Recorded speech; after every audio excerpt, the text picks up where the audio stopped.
So airfield it is, and for those of you who are not too familiar with this map, well, it's rather open. Yeah, it's to say the least. Definitely more open than the previous 3 maps. Yes, indeed. Well, because it's not an urban map, obviously, you do have lots of open grounds. It doesn't mean that you don't have any cover whatsoever. Yeah, it's pretty. There's a lot of terrain. There's a lot of hills that can provide you cover. So it's not completely open like the what do you call it?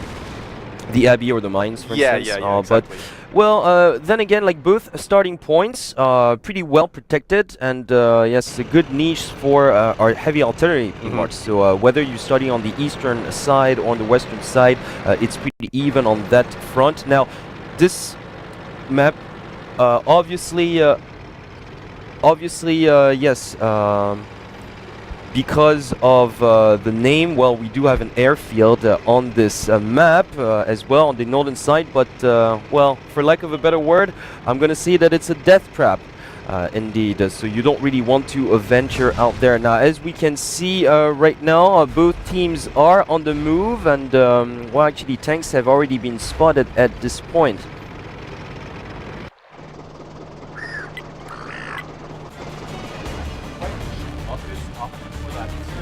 Artillery instead of that tier 8, and with that tier 6 artillery they did go for those 2 tier 2 light tanks as their scouts.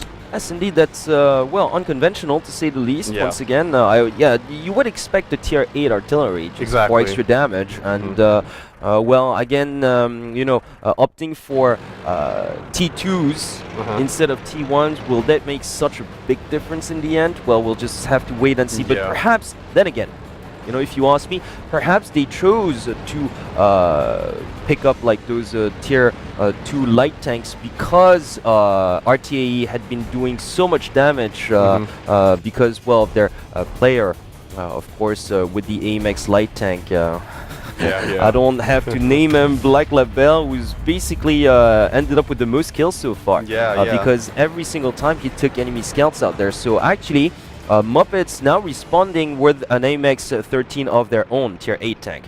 Yeah. As well, so we've got pretty similar setups in terms of tanks. We got 3 heavies, of course, on each side, 2 pieces of artillery. Now the difference is that yes, they sacrifice 2 tier points to upgrade their scouts from T1s to T2s. Yeah, not sure exactly what the strategy is there. Maybe they're more comfortable with that tier 6 artillery. And they just want to kind of use up the rest of the tier points and just or maybe they just, well, then again, like they just want to give themselves more chances as to scouting possibilities and mobility. Ooh, Black Label in a tough position. He just got hit, chunked pretty hard. Those IS-3s doing a good portion of his indeed, health. they were just pretty much camping and waiting for him, like up that ridge. He did not see that coming at all. Yeah. He did take quite a bit of damage. Yeah. He got about 70% of his health. And he is just going to back up a little bit. Yes, more just scouting going on now. Yes, indeed. Now we're seeing a Jar's vantage point, T2 light, and now his counterpart just hiding in the wee jungle pot. Yeah, so here we go. Here's the artillery. Yes, indeed. Black Label again. Like we've switched to the RTA side now. Going up that ridge again. He did, of course, retreat, trying to have a peek look at the enemy base. Once again, like, right now, we've seen Black Label going on the southern parts of the map, like, in that waterway, but it's extremely exposed. You do have ridges and whatnot, but at the same time, you leave yourself pretty exposed to enemy artillery fire, so you have to be extremely cautious advancing on that front. And MUFFETS, on the other hand, going for a more conventional setup. Pretty much, they're hiding behind rocks. They're definitely just providing their heavy tanks like with covers behind massive rocks.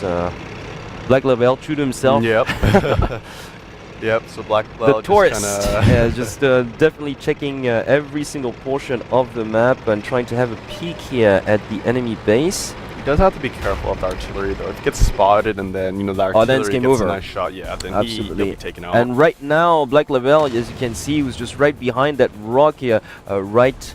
And definitely he has he knows there's something behind that. Yeah. Behind that rock, he spotted those two IS-3s waiting out there. So he was just trying to have a look at, do we have a chance on the southern side through the waterway? But I think not. Yeah, I think, you know, both sides are pretty heavily guarded. So it's up to one team to push out and kind of risk the exposure. Oh, definitely. And once again, like, this is a stalemate situation that you can see quite a lot here happening on this map, airfield, of course. And yep, and there was just for a second the artillery heading out to try and get a better position to try and angle himself in a better position so he can hit around the edges. Right now, you know, with the position of these tanks, they kind of position themselves in a way where the artillery can't hit them. Oh, absolutely. It's just like hugging rocks. Then it's very hard for enemy fire to hit you. But then again, because this map is so open, you can't do anything else but that, pretty much. You have to stay under cover until the scouts do their job properly, because otherwise you're just going to be a sitting duck out there. If you venture your heavies out there, it's just well, basically your cannon fodder, quite literally. Exactly. So right here, well, once again, I do remind our viewers here who are wondering why this map is called Airfield. It's because you do have an airfield on the northern side of the map, but nobody tends to go there. Yes, you do. Actually, I just wanted to precise that, but you know, you don't really get to see that part of the map very often because, well, it's a death trap, once again. Yeah, up north you do have, well, next to the airfield, a couple of buildings and items that can provide you with cover, but all those are destructible. Yeah. So basically, unless you're a scout, you're really not going to venture there. And even as a scout, you don't really want to go there too much because, well, you're really too much exposed to artillery fire. Yeah. So both teams not wanting to risk not risk too much just yet. You know, both teams. You know, this game is quite important. Oh, absolutely. For MUFFETS, it's actually crucial. I mean, they have to win this. And RTA-E, I guess, kind of had a cold shower on their previous map because they had the upper hand, like on Runeberg. I think that they just deemed themselves a little too comfortable. After taking those two enemy scout tanks in the previous set, they were like, okay, we got this, pretty much. But it didn't really work that way because their final push was just a little too obvious on the city edge. And I think that, you know, especially in that last frontal map, charge, pretty much was kind of, well, especially on the city edge, like you wanted to divide your forces a little bit. And we've seen a missed artillery shot right now. That T1 tank was saved by the wind. Yep.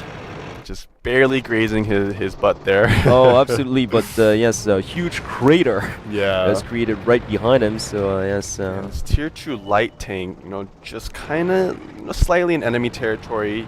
He should be quite safe, you know, behind that little rock there. So he's kind of poking his head out, trying to spot some enemies so that the artillery can fire and try and get some shots off. Yes. And we got a peek at Black Level as well, who's the only tank on the RTA side that took damage, actually, but he was still hugging that rock. Yeah, here's that tier 2 light tank kind of just zipping around the enemy territory. He's actually quite deep in there right now. The RTA has noticed that, so they do know that he's around there. Oh, and he gets barely grazed. Yeah, indeed. He has been spotted, and well. Yeah, his track was destroyed, and he actually used his repair kit to repair that so that he wasn't a sitting duck. Yeah, he lost about 50 hit points, but he has been spotted, and now, Yep. Just trying to go around here. And Black Level's vantage point here. Oh, nice job. Nice ram. Definitely nice ram as well. And he first damaged the tracks and then managed to take out his opponent with a beautiful ram. The artillery shot was too late to come once again. Yes, player Black Level with some really nice controls here. Yeah, definitely some nice ramming action going on. So MUFFETS in a slight lead, right? You know what? No, RTA on a slight lead, of course. Black Level who actually got the kill, but it's a scenario we've seen before. Black Level with his with his beloved, I want to call it his beloved AMX-13 tier 8 light tank, who's taking out enemy scouts actually. Yeah. Oh, and actually this tier 2 light tank right here trying to take out this tier 1. Yes, indeed. They're gonna have a firefight. Oh, it's gonna be an even battle. Nice micro coming out. Yes, indeed. The micro from the T1 is pretty solid. Oh, nice shot. Actually, both tanks getting taken out. Yes, indeed.